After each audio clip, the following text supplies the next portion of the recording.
श्री गुरुचरित्र अध्याय 46 भक्तांसाठी 8 रुपये। ओम श्री गणेशाय नमः, श्री सरस्वते नमः, श्री गुरुभ्यो नमः, श्री कुलदेवताय नमः।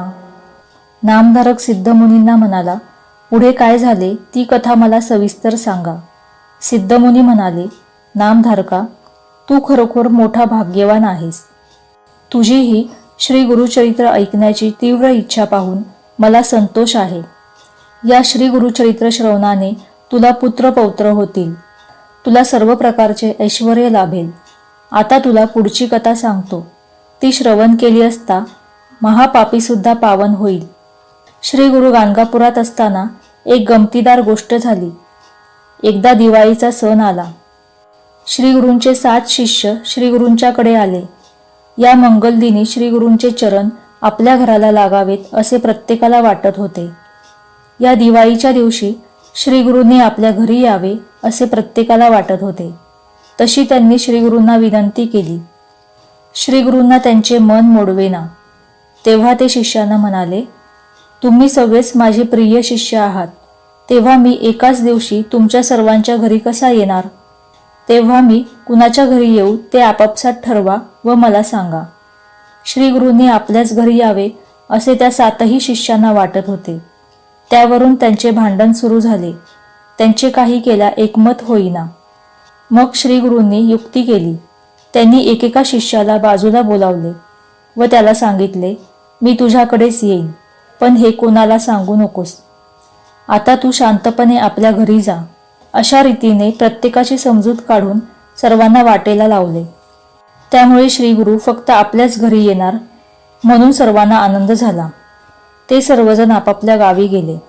दिवाळीला श्री गुरु बाहेरगावी आपल्या शिष्यांकडे जाणार ही बातमी मठातील भक्तांना समजली।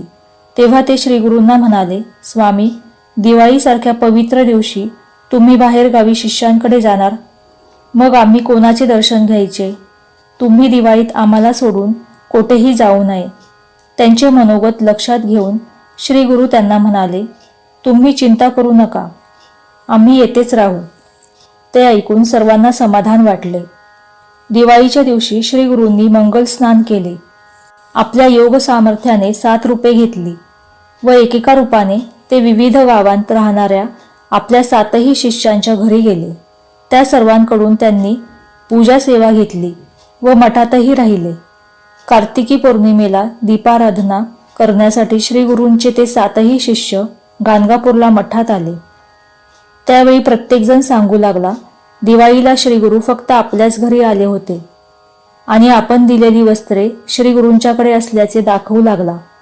ते ऐकून सर्व शिष्य मोठ्या संभ्रमात पडले। पण गाणगापुरातील लोक म्हणाले, श्री गुरु तुमच्यापैकी कोणाकडेच आले नव्हते, ते मठातच होते।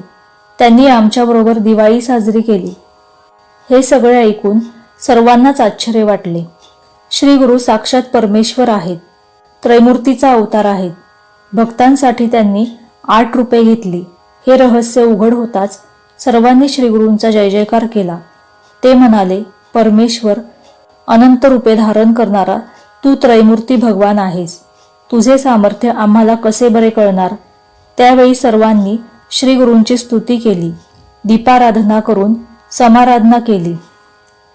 ही कथा सांगून सिद्धयोगी नामधारकाला म्हणाले, श्री गुरूंचे महात्म्य हे असे आहे। या प्रसंगाने श्री गुरु नृसिंह सरस्वतींची ख्याती सर्वत्र झाली। ग्रंथकार सरस्वती गंगाधर सांगतात, सज्जन हो, तुम्ही श्री गुरूंची आराधना करा, तुमच्या मनातील सर्व इच्छा पूर्ण होतील। आम्ही त्याचा अनुभव घेतला आहे। जे मूर्ख असतात त्यांना श्री गुरु सेवा करण्याची लाज वाटते। जे ज्ञानी असतात ते श्री गुरूंचे नामामृत प्राशन करतात। श्री गुरु हेच त्रैमूर्ती आहेत। हा संसार सागर तारून जाण्यास श्री गुरु हाच एक आधार आहे। अशा रीतीने श्री गुरुचरित्रामृतातील भक्तांसाठी 8 रुपये नावाचा अध्याय 46 समाप्त। श्री गुरु दत्तात्रयार्पणमस्तु। श्री स्वामी समर्थ। जय जय स्वामी समर्थ।